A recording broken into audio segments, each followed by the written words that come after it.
Good to see you traders. So far we've looked at how the triangles are formed on the charts and why they're predominantly considered to be continuation patterns. But as is the case with most chart patterns, the triangle formations have measuring techniques to estimate the minimum distance that the price will travel after a breakout, and this is what we will be looking at in this session. Interestingly enough, the triangles offer two measuring techniques. The first one requires you to measure the height of the pattern at its widest, which is actually the length of the base, and then project a vertical line of the same length from the breakout point. This will estimate the minimum distance that the price will travel after the breakout. Seems quite straightforward, right?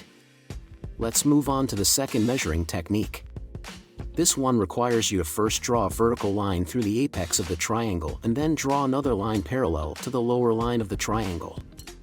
In other words, the second line should start from the top of the base and follow in the same direction as the lower line, until it meets the vertical line. The point where the two lines meet is the projected price target.